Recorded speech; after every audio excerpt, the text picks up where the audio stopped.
어렵게 입수한 거예요. 바로 북한의 어린 학생들이 실제 학교에서 배우는 교과서.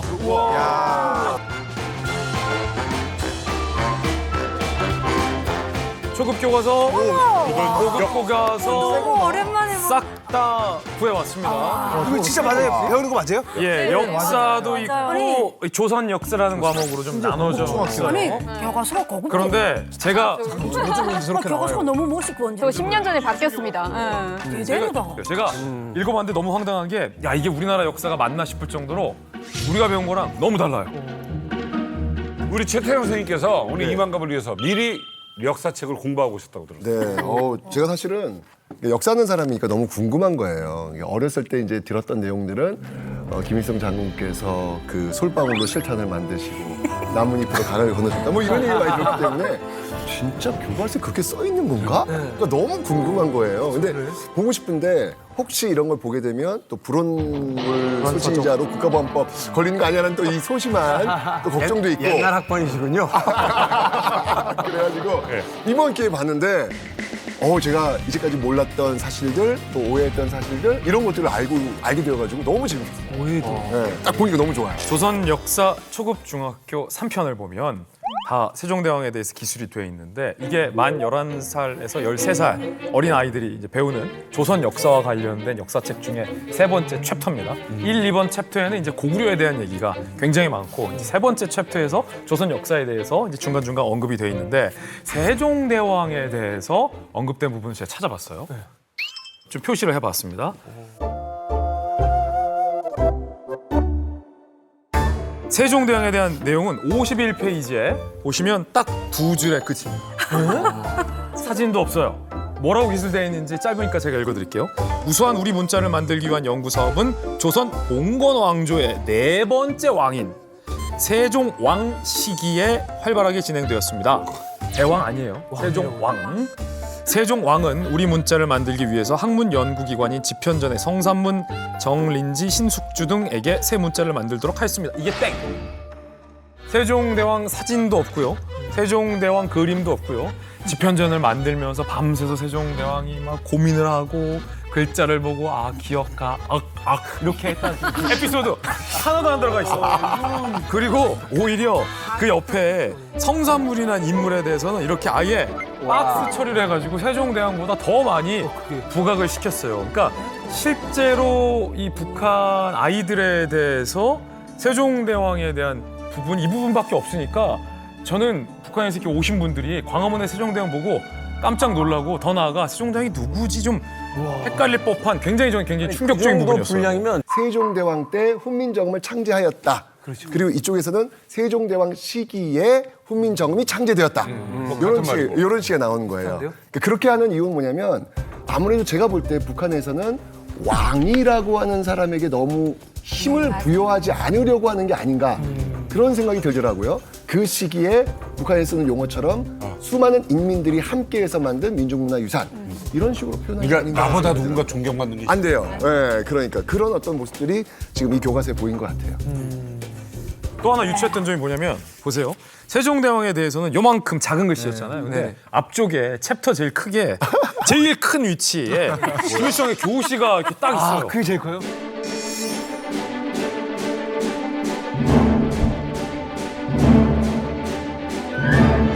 이게 너무 유치한 거예요. 모든 게 김일성의 교시로부터 시작하더라고요. 그 교시도 보면은 너무나 뻔한 아무런 정보 내용이 없나 너무나 뻔한 내용이야. 교시 내용이 뭐예요? 이미 삼국 시기부터 리드 문자를 사용하던 우리 인민은 1444년에 가장 발전된 문자인 훈민정음을 창제함으로써 문화 발전에 크게 기여하였습니다. 김일성. 누구나 다 아는 얘기잖아. 배고프면 밥 먹는다 얘기인데. 배고프면 밥 먹으라. 너무한 거 아니에요? 너무 뻔한 말이잖아요. 근데 그치. 핵심이에요. 그러니까 훈민정음을 만들어낸 주체를 너희는 세종이 아니라 인민 대중으로 봐야 한다라고 가이드라인을 미리 딱 박아놓고 시작을 하는 거예요. 그러니까 특히나 조선시대 역사는 북한에서 정말 안 좋은 취급을 받는단 말이에요. 네. 그래서 북한은 한글날도 공휴일이 아니에요. 한글날에 그럼 인정이 있는 거예요? 없죠. 그러니까 한글날이 뭐 없어요. 한글날이 날이 비슷한 있어요. 날은 날이 있는데 있어요. 공휴일이 아니에요. 그냥 이런 날이 있다 정도 넘어가는. 한글날은 날짜가 있어요? 네. 몰랐어요, 저는 있는지. 10월 9일이 아니죠? 아니에요. 네. 1월 1월 15일. 그런 식이구나. 모르는 거야. 1월 15일인데 이게 조선 글날이라고 정해져 있는데 왜 요때 1월 15일로 했냐면 우리나라 같은 경우에는 한글이 창제된 날짜를 기준으로 삼았거든요. 근데 북한은 한글이 자 이제 이게 우리의 한글이다라고 발표된 날짜를 양력으로 계산해서 1월 15일로 이게 12월 달에 양력 발표됐는데 그게 양력 음력 따지면은 1월 15일쯤 되거든요. 다르네. 그래서 네, 조선글의 날 뭐 이렇게 해가지고 그냥 넘어갑니다. 그냥. 이거 우리랑 겹치기 싫어서 그래. 근데 아무리 역사가 승자에 의해서 다시 쓰여지거나 혹은 또 뭐 역사는 해석하기 문제다. 뭐 칼포퍼의 뭐 유명한 이야기도 있습니다만 이렇게 너무 자의적으로 해석을 하면 네. 결국은 문제점이 어디선가 드러나지 않습니까? 모순들이 발생하고 할 텐데. 제일 제가 의아한 건 뭐냐면 예를 들면은 한산대첩 이번에 영화도 나왔었지만 거기 이순신 장군의 활약이 굉장히 많이 있잖아요. 근데 제가 한번 봤어요. 궁금해서 이순신 장군을 어떻게 또 묘사하나 했더니 똑같아요. 훈민정음을 묘사한 것처럼 한산대첩도 물론 이순신이라는 사람은 있었지만 전반적 서술 구조는 그 당시에 그 많은 인민들이 함께 외놈들을 물리쳤다라고 하는 그 이야기식으로 가더라고요. 이순신 얘기 들어서 제가 또 찾아봤어요. 어디 61페이지. 궁금하다. 공교과서 61페이지에 뭐라고 일단 제목은 좀 시원시원해요. 외놈들을 전율케 한 거북선.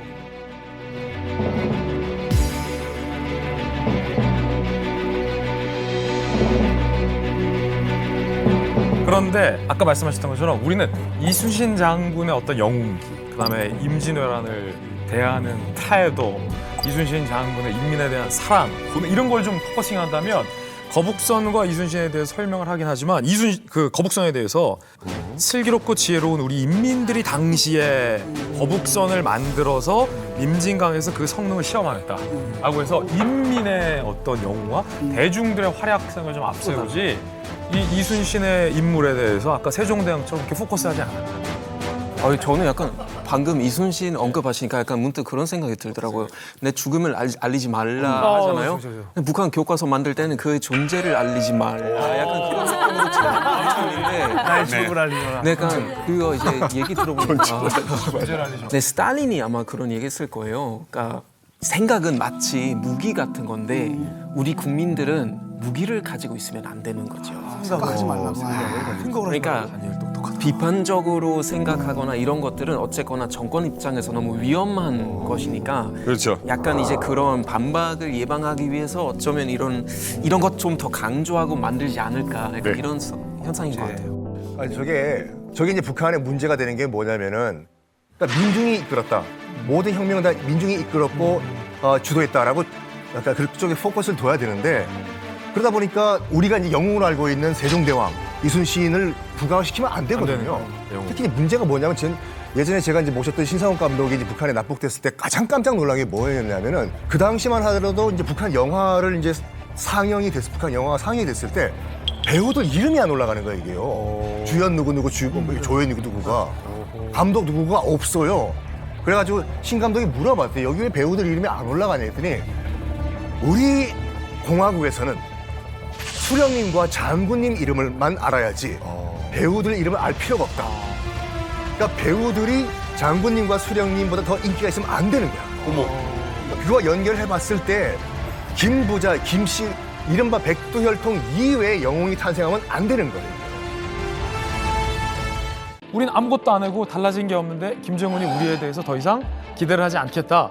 핵미사일도 우리에게 쓸 수 있다라고 바꾼 거고, 그래서 북한 매체에서 어떤 변화가 생겼는지 제가 몇 가지 자료를 오늘 들고 왔어요. 첫 번째, 맞춰보세요. 난이도 하 문제입니다. 자, 왼쪽, 오른쪽 어떤 그림이 달라졌을까요? 틀린 그림 찾기입니다. 그림 찾기입니다. 지도. 우리 한반도가 핑크색, 빨간색 비슷하게 이렇게 저기는 반 나눠져 있네요. 그렇죠. 북한이 나눠져 있네요. 그렇죠. 정확하게 맞추셨고, 지금까지는 여러분이 보실 때 왼쪽 지도를 썼어요. 북한이 아, 그래요? 한민족이다. 하나의 한반도다. 그런데 기가 있죠. 예, 우리를 제1 적대국으로 김정은이 규정한 그 시점쯤에서 지도가 바뀌었어요. 남북을 아예 다른 색으로 표시를 했죠. 우리는 한민족이 더 이상 아니다라는 의미예요. 자, 두 번째, 이 관영 매체에서 나온 변화 그림 준비했는데 함께 보시죠. 자, 이번엔 북한의 일기예보입니다. 뭐가 달라졌을까요? 뭐야? 나 모르겠는데 잠깐. 날씨에 자, 이거는 일기예보 지도예요. 아, 남한 쪽은 아예 날씨 얘기를 안 해주는군요. 외국이니까. 자, 보시면은 영역 구분이 색깔로 달리 돼 있어요. 원래는 안 듣고 싶어. 남북한의 한반도를 같은 색깔로 북한이 규정을 해서 한반도의 날씨에 대해서 예보를 했다면 지금 김정은의 이 선언 이후에 남북의 색깔이 다르고 더 확실히 독특한 건 우리 대한민국과 중국, 러시아를 같은 색으로 표시했어요. 그러네, 저 위에랑. 우리랑 다른 나라라는 거죠. 선을 그은 거죠. 자, 또 하나 준비했습니다.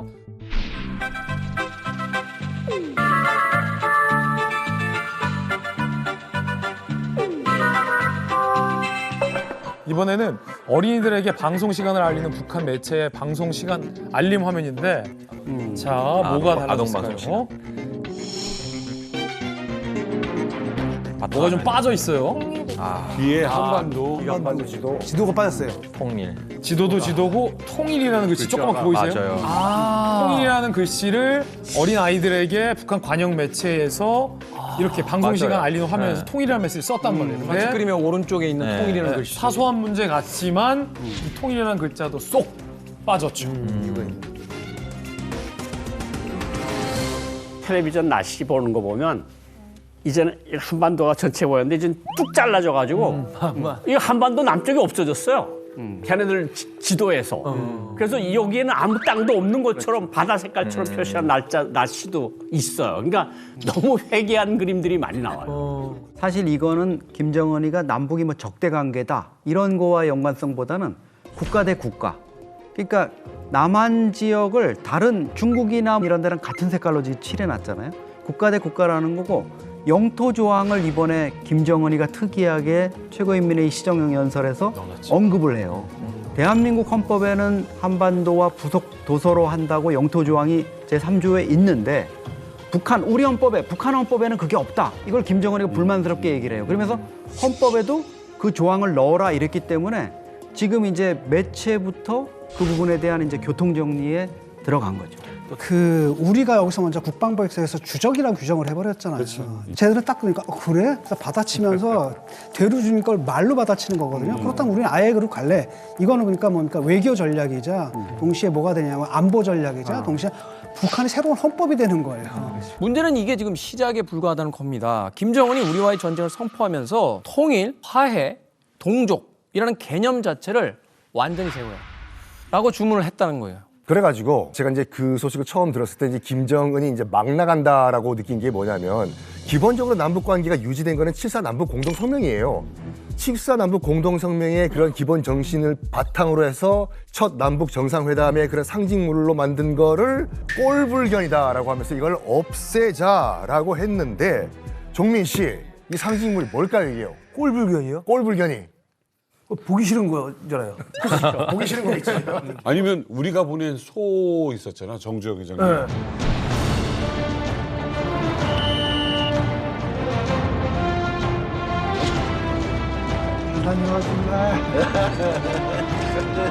소 있었잖아, 정주영 회장님. 아이고 멋있어. 죽었어요. 그 소의 자녀 소를 다.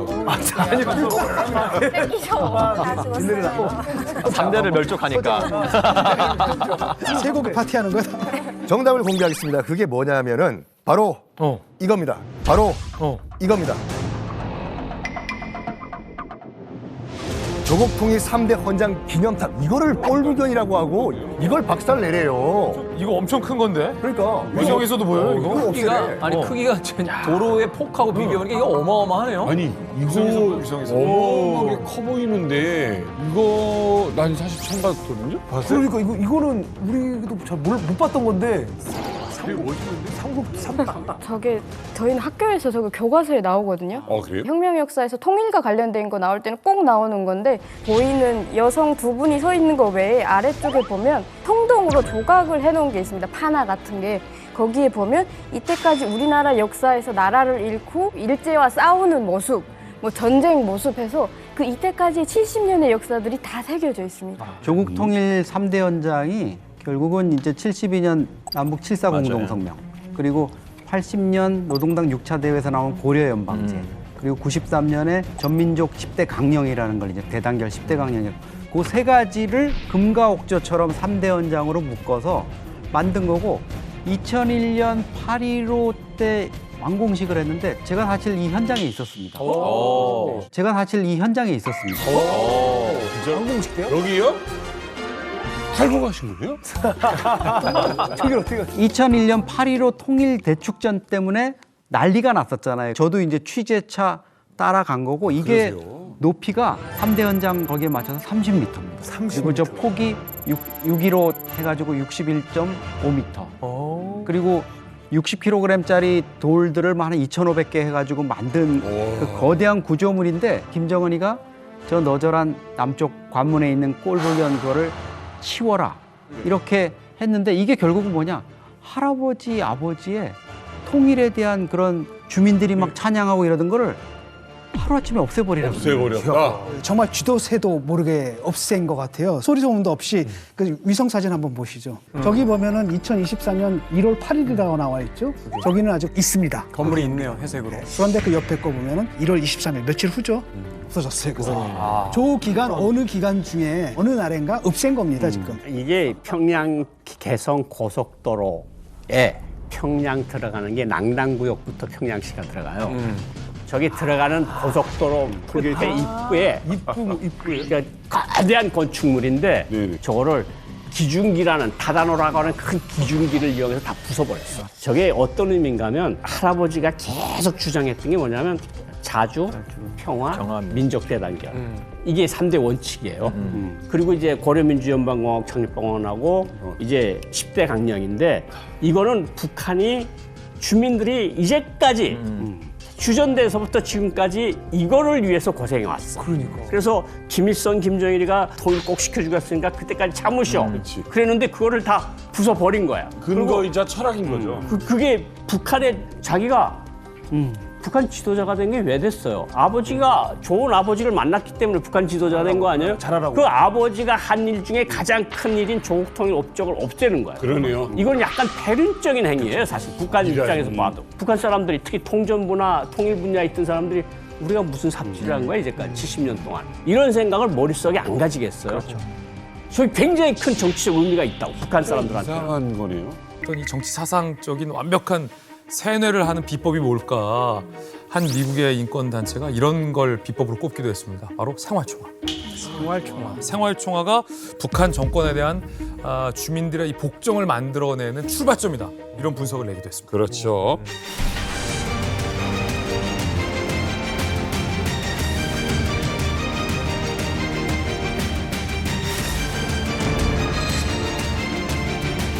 생활총화가 정확하게 어떤 걸 말하는 거예요? 북한 주민들의 이제 자유를 억압하고 그리고 또 이제 가장 기초적인 통제 단계이자 핵심 기본 원인이에요. 그게 생활총화라는 것 자체가.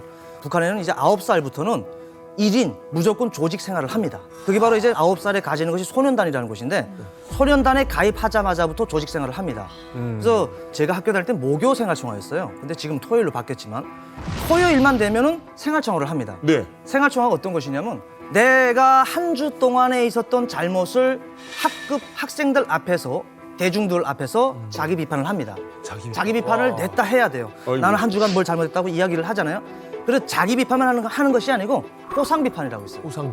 호상 비판이라는 건 일주일 동안에 자기가 잘못한 내용을 본인도 그렇지만 상대방이 어떤 것을 잘못했는가를 예의주시했다가 그걸 적어놨다가 생활총화 시간에 그걸 적어야 돼요. 이동무는 몇 월 며칠 몇 시 아침 시간에 출근 시간 그러니까 학교 등교 시간에 지각을 했다라는 것을 적어놔야 돼요 항상. 그리고 본인도 같아요. 내가 일주일 동안 있었던 일을 다 알 수는 없잖아요.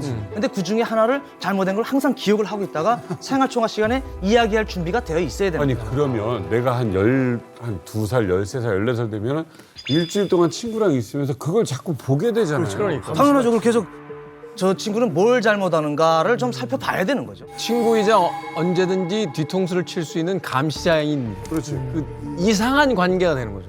우리나라엔 월요일병이라고 있잖아요. 월요병이라고 출근하기 싫어가지고. 그럼요. 근데 북한은 토요일병이라고 그래요. 생활총화 하기 싫어서.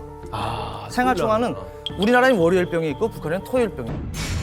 자, 탈북민들이 제안했다고요? 현 지도자 김정일 동지께서 마련하신 주동맹 생활총화를 시작하겠습니다. 위대한 수령 김일성 동지께서는 다음과 같이 결시하셨습니다. 저지 생활은 사상 단련의 영광로이며 혁명적 교양의 학교라고 하셨습니다. 몸이 아프다는 이유로 아침 덕보 시간에 3번이나 빠졌습니다. 저로 인해 다른 동무들에게도 기다리게 하는 피해를 주게 되었습니다. 그것은 제가 혁명적 각오가 확고하지 못하고 안일해졌기 때문입니다. 앞으로는 제 잘못을 뉘우치고 몸이 아파도 아침 덕보에 꼭 참석하도록 하겠습니다. 또한 평상시 건강관리를 잘 하도록 하겠습니다. 다음은 화상판으로서 정란 업무를 비판하겠습니다.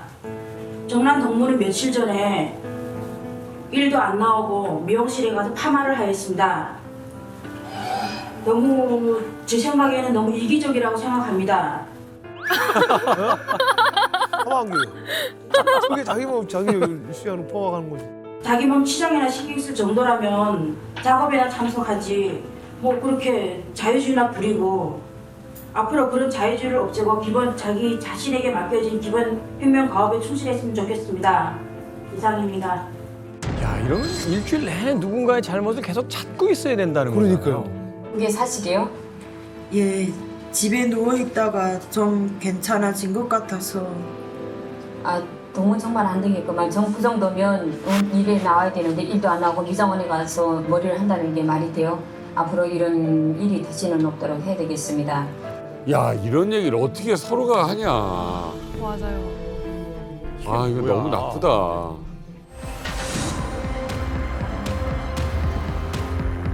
홍순 동무는 수성주의 날라리 풍에 몰져서 머리를 너무 길게 하고 다니고 있습니다. 그게 머리입니까 가발입니까? 지금 강성되고 이 시기에 머리를 그렇게 길게 하고 다니고 무슨 일을 하겠습니까? 사회주의 생활 양식에 맞게 머리를 짧게 자르고 옷차림을 단정히 하고 다녀야겠습니다. 이상입니다. 예, 홍순 동무 오늘 중으로 머리를 당장 자르시오. 알겠어요? 머리 긴 것도 뭐라고 그래, 서로. 그렇죠. 그 말입니다.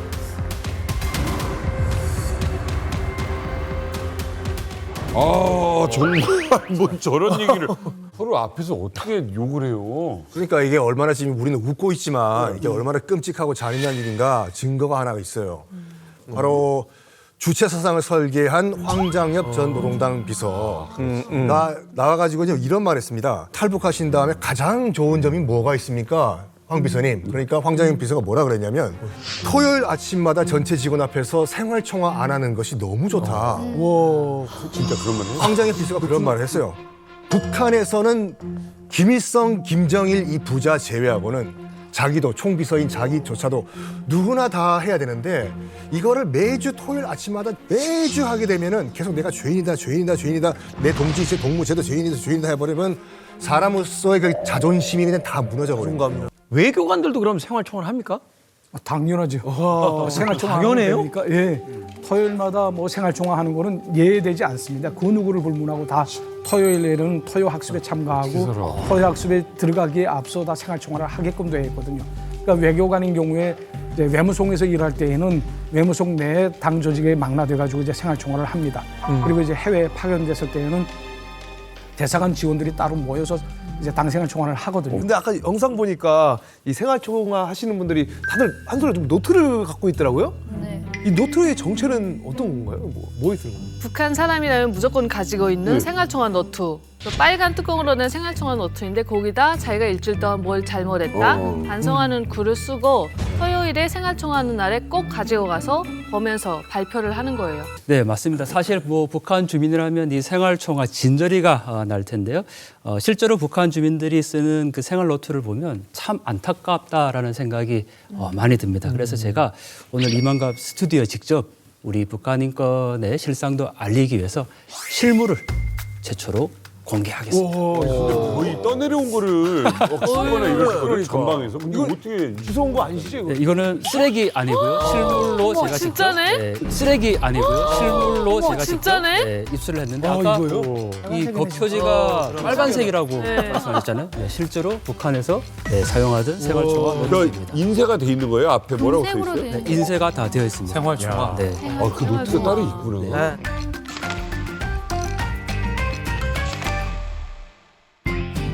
이 노트는 우리로 치면 초등학교 6학년 그 소년이 북한에서 직접 쓴 생활총화 노트인데 내용을 보면 뭐 아까 말씀하셨듯이 처음에 위대한 김정일 동지께서는 이렇게 교시하셨다 그 말씀을 하고 나서 거기에 내가 그렇게 살지 못했다라는 자기 반성을 일단 합니다. 그래서 뭐 방학이라 공부를 못했다라든지 뭐 조직 생활을 게을리했다든지 그런 얘기를 하고 또 이 내용을 보면 뭐 위대한 장군님의 그 뜻을 따라서 참다운 학생으로 내가 자라나지 못했다. 그래서 앞으로는 위대한 김정일 장군님의 참다운 아들, 딸이 되겠다. 이런 내용이 담겨져 있습니다. 그리고 제일 충격적인 거는 제가 보면서 반드시 호상 비판을 이제 하는데 꼭 고치시오. 이런 문구가 들어있습니다. 꼭 고치시오. 누가 하는 거예요? 그러니까 자기가 다른 친구에게 꼭 고치시오라고 그것도 써요 거기다? 써 있습니다. 남욕을 거기다 써? 맞습니다. 네. 써야죠. 남욕을 어떻게 거기다 써? 우리나라는 악플이지. 악플이지. 진짜 있네요. 예.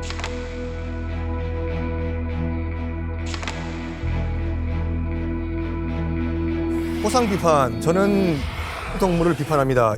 동물은 분조장으로서 작업도구 준비도 제대로 시키지 않고 보고도 없이 혼자서 제 마음대로 생활하고 있습니다. 꼭 고치십시오. 이 말 들으면 전 열받을 것 같아요. 진짜 내 마음대로 나보고 어떡하라고. 그렇지. 네가 뭔데. 그런데 계속 이제 주간 생활총화 그러니까 토요일마다 이제 한다고 했으니까 이 학생도 예를 들면 뭐 11월 첫 주, 두 주 이렇게 이제 써놨는데 제가 충격을 받은 건 제일 마지막 장입니다. 졸업 전 생활총화. 그건 다 있죠. 네, 무려 2페이지에 걸쳐서 자기가 졸업 전에 이 생활총화를 한 내용인데 뭐 학생이니까 이 교실에서 장난도 쳤고 뭐 숙제도 오지 않고 뭐 그런 내용을 쓸 수 있잖아요. 근데 여기에 어떤 내용이 있냐면 토끼 가죽 계획도 여러 번 지적받고 수행했다 이런 얘기 나옵니다. 토끼 가죽 사업 그 얘기도 지금 있고 그래서 이런 점을 고쳐서 이 학생이 이제 어떻게 썼냐면 생활의 첫 발자국부터 갈 때에 우리 아버지 김정일 장군님께서 제일 사랑하고 믿으시는 그런 일꾼으로 되겠다는 것을 굳게 다짐한다. 그러니까 졸업하고 이제 사회생활로 나가는데 김정일 장군님이 제일 사랑하는 그런 아들이 되겠다라는 걸 결의했다라는 거죠. 초등학교 졸업하는데? 맞습니다. 네. 너무 충격적인 내용이죠. 졸업 전 생활총화. 그러니까 약간 주 생활총화가 있고 월 생활총화 있고 연 생활총화가 있잖아요. 그러면 약간 평범한 주에는 그냥 넘어가져요. 근데 월 생활총화나 연 생활총화는 좀 더 풍부하게 예를 들어서 한 페이지를 썼다면 그때는 좀 2페이지 정도 쓰고 허상 비판도 정말 정성껏 써야 돼요. 이제 생활총화 기록부를 보니까 저도 이제 북한에서 있었을 때 첫 소년단 조직 회의를 집행하던 나의 모습이 갑자기 떠올랐는데 하나 갑시다. 네, 제가 송어 인민학교를 다녔어요. 그때는 인민학교였어요.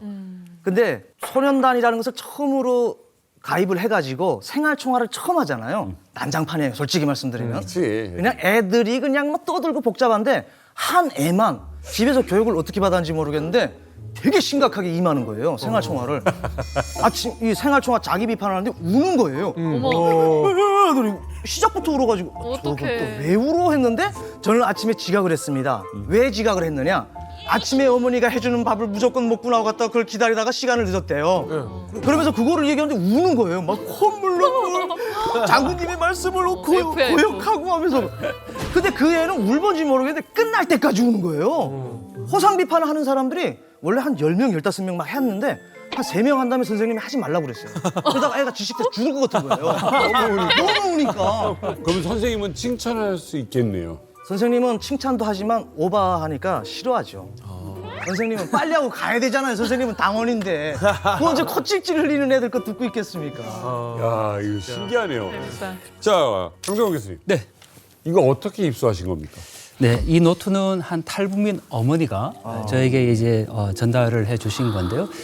이 자식을 위해서 최고로 좋은 거를 해주고 싶었다. 왜냐하면 공산주의 인간으로 만들어야 되니까. 그래서 장마당에서 뭐 나가서 정말 아이를 위해서 모든 걸 다 사줬는데 이 노트도 당시에 북한에서는 굉장히 종이 질이 좋은 노트를 사줬다고 해요. 근데 사실 보면 그냥 저희는 쓰지 못하는 갱지였는데 이게 제일 좋은 노트였다라고 얘기를 했는데 그러면서 이 아이가 사실 뭐 작성한 노트가 얼마나 북한에서 이 인간성을 말살시키는지를 꼭 좀 세상에 전해달라라고 해서 저에게 전달을 해 주셨습니다.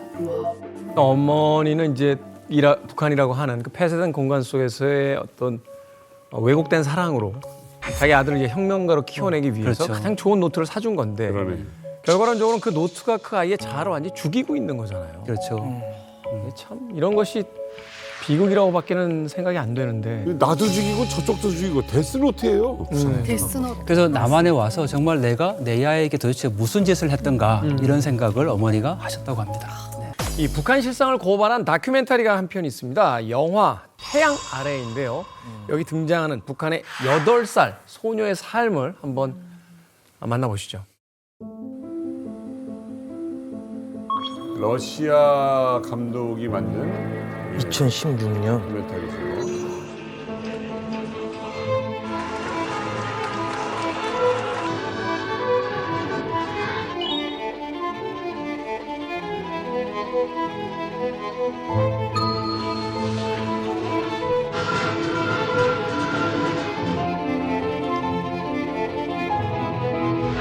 준우야, 김치 많이 먹어야 돼. 나도 알아요. 끓는 것하고 아무리 방을 내셔도 좋아요.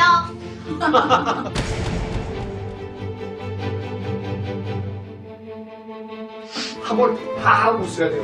얼마네? 디렉션을 주는 거죠? 자꾸 누가 와서 이렇게 시키는 거예요. 아니, 놔두고. 여기 이제 두고 들어라, 다시.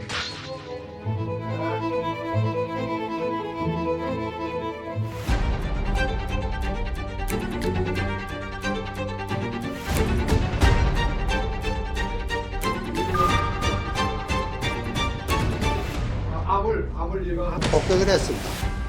미안합니다. 예, 그럼 마지막 얘기 하시고. 어렁지하고 아름다웠습니다.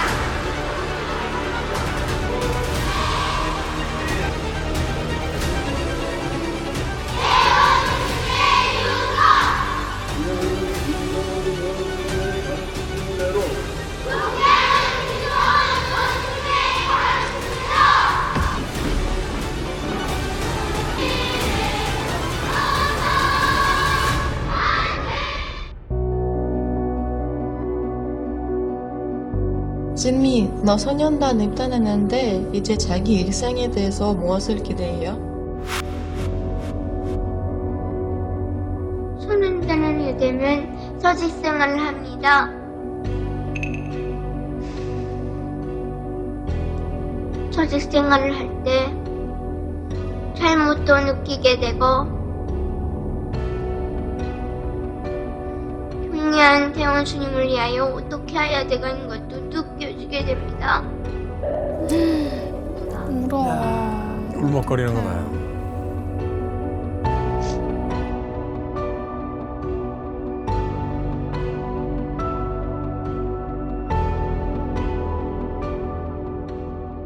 대신 좋은 것에 대해서 생각해봐요.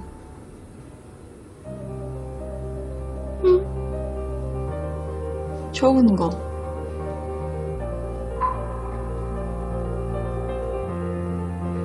잘 모릅니다. 아니면 어떤 시를 생각해봐요. 선수.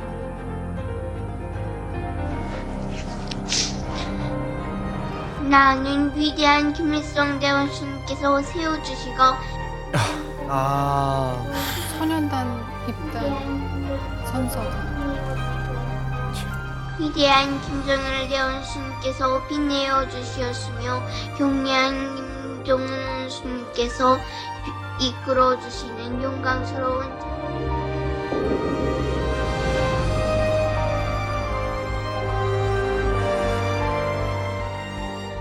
이게 뭔 일이야. 저 애기한테도 엄청난 책임감이 느껴지고 이 말을 내가 어떻게 해야 되나 하는 그런 걱정의 눈물인 것 같아요. 1학년짜리가 네, 그리고 저도 생각해보면 제가 어렸을 때 시에 대해서 생각해봐요, 꿈에 대해서 생각해봐요 이런 질문을 받아본 적이 없는 거예요. 난생 처음 이 친구한테 받아들이기엔 너무 무거운 질문인 거예요, 이게. 일단 아이들은 태어났을 때는 그냥 이런 백지예요. 이 백지에 어떤 물감으로 도화지에 그림을 그려주냐 정하는 건 사회거든요. 뭐 예를 들어 가지고 빨간불에서는 건너면 안 된다. 뭐 밥 많이 먹어라. 학교에서 공부 열심히 해라. 이거는 뭐 파란색이다, 노란색이다, 빨간색이다 하는 걸 교육을 시켜주는 것이 이제 사회거든요. 그럼 그거는 순수하게 스펀지 같이 받아들여요. 네네. 근데 이거를 잘못된 정보를 아이에게 줘버리면 그것이 올바른 행동과 사상으로 착각을 하게 돼요, 이게.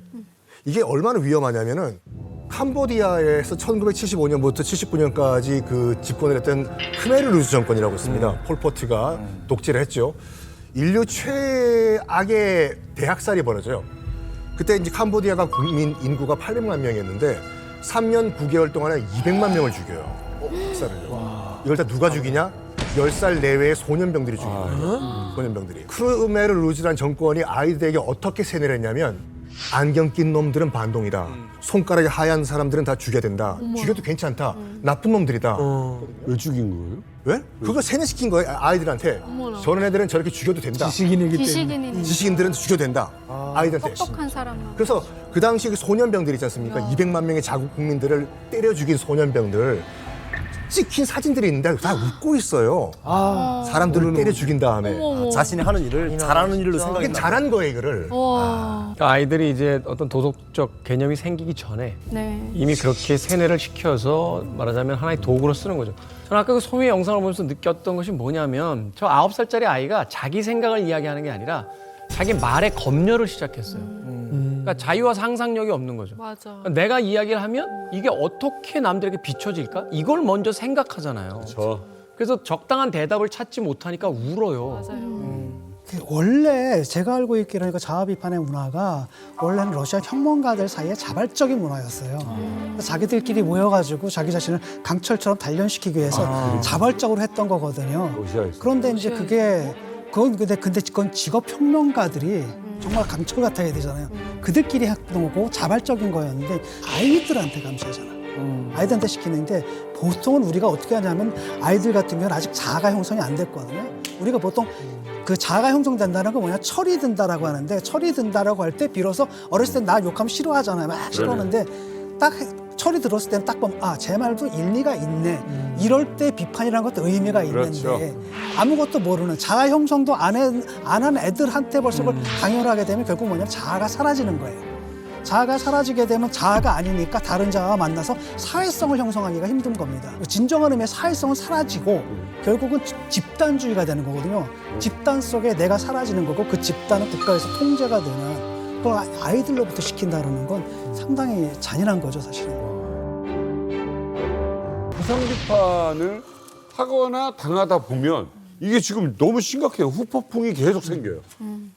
일이 점점 커져요. 그렇죠. 그래서 이런 경우가 생기면 처음에 그냥 생활총화를 그냥 일상대로 가다가 갑자기 이런 친구가 한 명 생기면서 막 이쪽으로 몰려 허상 비판을. 내가 예를 들어서 소희 언니를 비판하려고 준비를 해왔어요. 근데 분위기가 지금 이력 씨로 가는 거예요. 이력 씨가 이력 씨가 똥통에 사과 이런 일이 있었어? 네. 하면서 몰랐던 사건을 나도 알게 되잖아요. 그렇죠. 그러면 이 분위기를 나도 타야 되는 거야. 그래서 이 사람이 이름을 바꿔버려. 생활총화 비판. 그 자리에서 막 이렇게 써요. 그다음부터 분위기가 완전 바뀌어서 사상투쟁의 분위기로 가는데 사상투쟁으로. 네. 사상투쟁에는 생활총화보다 조금 더 높은 뭐 사상적으로 이 사람을 우리가 준비시키도록 도와준다 뭐 이런 말도 안 되는 말로 이렇게 바꾸면서 그럼 송윤동민 비서도 원래 그러려고 하지 않았는데 분위기가 이렇게 바뀌면 이력 씨를 위한 사상투쟁에 집중 토론은 넘어가겠습니다. 이렇게 분위기를 확 바꿔버려요. 그런 분야 2분 세워놓고 그냥 1시간 동안 서로 비판을 하는 거예요. 그러다가 채 못한 것 같아요, 뭔가 분위기가. 그러면 다음 주에 다시 이어서 하겠습니다. 그러니까 이게 이렇게 되는 경우가 심각하다. 이게 지금 여기서니까 웃으면서 얘기하는 거지. 당시에 이력 씨의 입장이라면 저는요 다 죽이고 싶었어요 그때. 그죠? 너무 심정일 것 같아요. 있으면 수류탄 있으면 이런 생각을 하잖아요. 맞아요. 그냥 멀쩡한 사람 하나 보낼 때까지 하는 거예요. 사상투쟁 어떻게 하는 거예요? 그러니까 연단에 한 사람을 세우고 처음에 이렇게 서 있다가 분위기가 바뀌면 가운데를 앞에 나가라고. 이 가운데.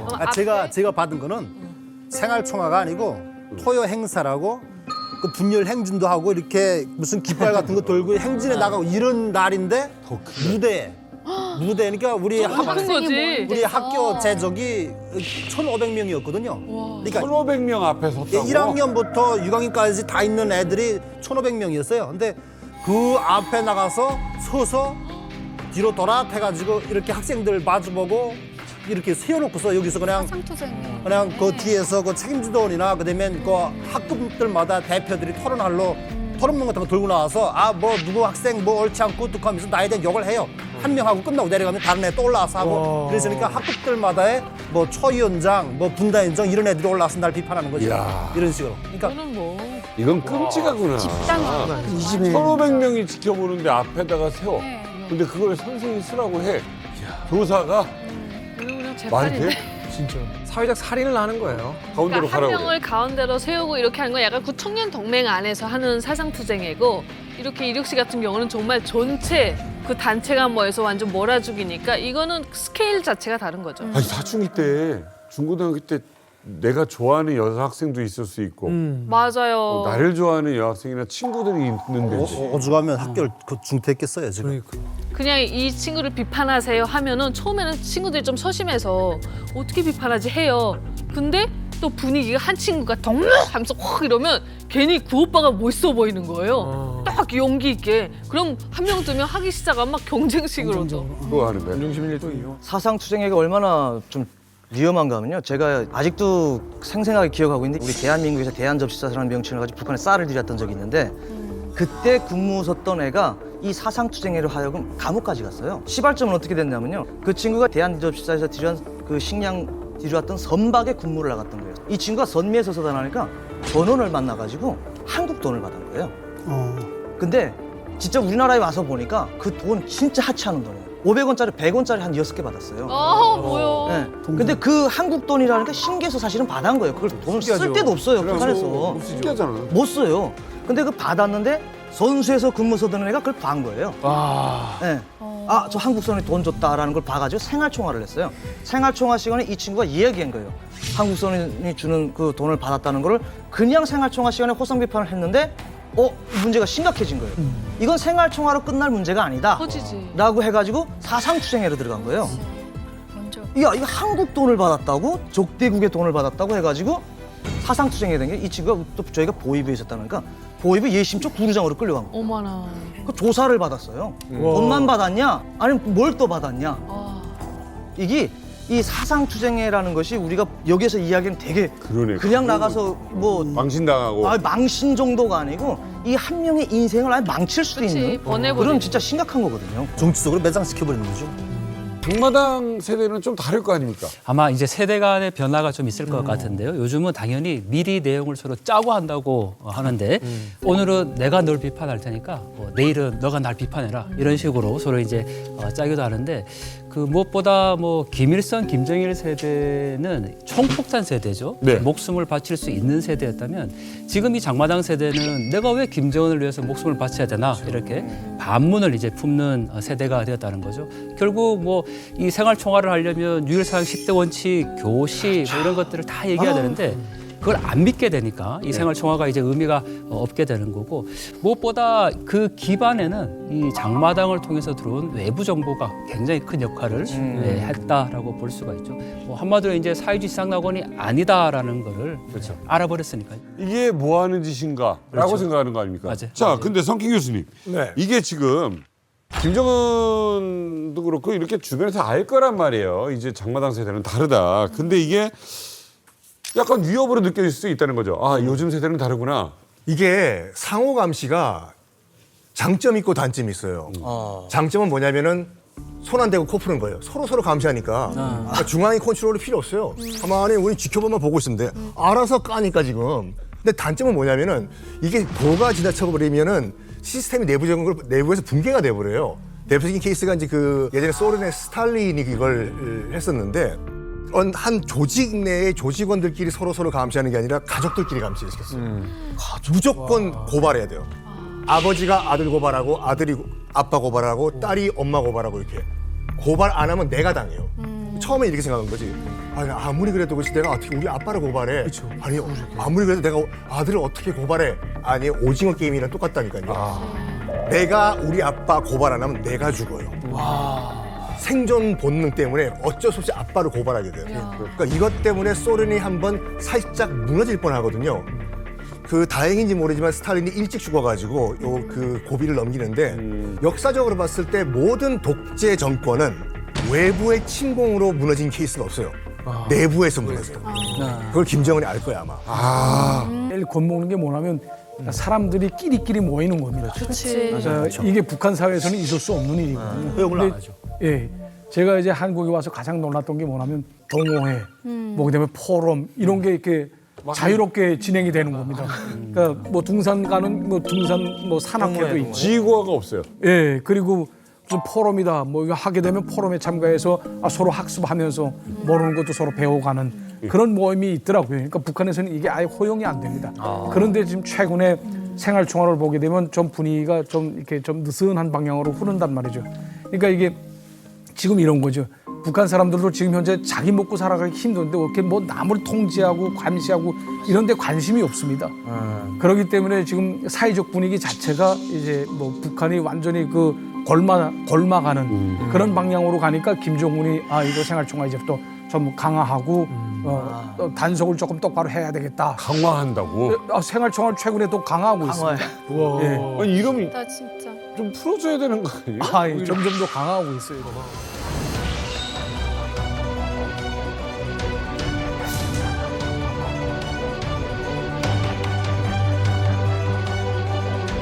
정규 생활에 성실히 참가하도록 잘 통제를 강화하며 이구실 저구실 되면서 빠지려는 대상들에 대해서는 제때의 투쟁을 벌려 바로 잡아야 합니다. 야 이걸 강조를 했다고? 자기는 안 하면서. 생활총화를 저렇게 강조하잖아. 당 세포들에서는 어떤 경우를 막론하고 당 생활 총화를 제때히 무조건 진행하는 규율을 엄격히 세우며 높은 정치사상 수준에서 자기 비판과 허상 비판, 특히 밑으로부터의 원리 비판을 강화하여 동지적이며 원칙적인 단합의 분위기를 조성하고 온갖 이색적인 사상 경향들과 요소들을 제때히 극복해 나가야 합니다.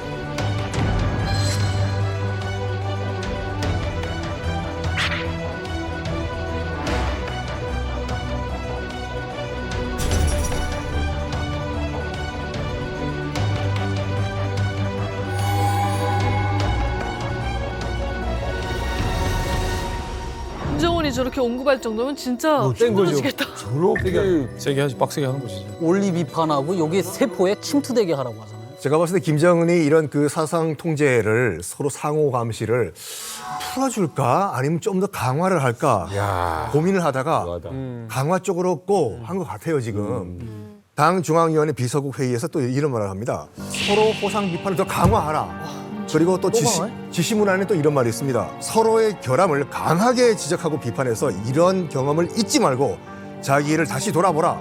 강화를 하는 쪽으로 정책을 틀은 것 같은데 지렁이도 밟으면 꿈틀거리고 쥐새끼도 코너에 몰리면 고양이는 물어요. 그러니까 어차피 죽을 바에는 한번 저항하다 죽자. 민중봉기가 대부분 그렇게 해서 일어나거든요. 이거 반성을 하라고 그래 자꾸. 이게 불안하다는 증거예요. 김정은이 언제 한번 어렸을 때 소년 다닐 때 청년 다닐 때 생활총화 해봤겠습니까? 김정은 태어나서 한 번도 생활총화 안 해봤어요. 해외에서도 안 하고 누가 옆에서 자꾸 말해주는 거예요. 그리고 김정은이 보기에 생활총화를 그나마 해야 이 사람들 감시할 수 있고 통제할 수 있다는 걸 아는 거죠. 불안해서 그런 거죠. 이 불안감의 절정이 어디서 나오냐? 러시아 땅에서 죽어가고 있는 러시아 우크라이나 지역에 파병시킨 북한군 병사들한테까지 전장에서 생활총화를 시키는 그 증거가 나왔어요. 예? 맞아.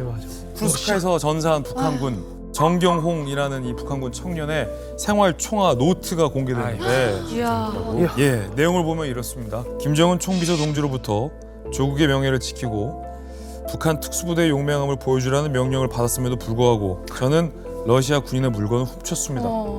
라고 반성하고 있어요. 이게 사지이고 전쟁터에 자기 동료들이 다 죽어나가고 차례차례 죽어나갔어요, 동료들이. 그리고 마지막에 결국 이 청년도 죽었어요. 그런데 죽기 전에 남긴 이 청년의 메모에는 고작 이 생활총화가 발견이 된 겁니다. 생각을 해보세요. 이 북한군 청년들이 거기에서 정말 김정은에 대한 충성심 때문에 생활총화를 써야겠다라고 썼겠습니까? 얼마나 저주하면서 이 생활총화를 썼겠어요. 감시를 하니까. 이게 분명히 우리 북한 청년들의 마음속에 뜨거운 불이 돼서 김정은 북한 체제를 정말로 불지를 날이 머지 않았다라고 많은 전문가들은 보고 있습니다. 북한 체제가 얼마나 한계에 몰려 있는가를 보여주는 단면인 거죠.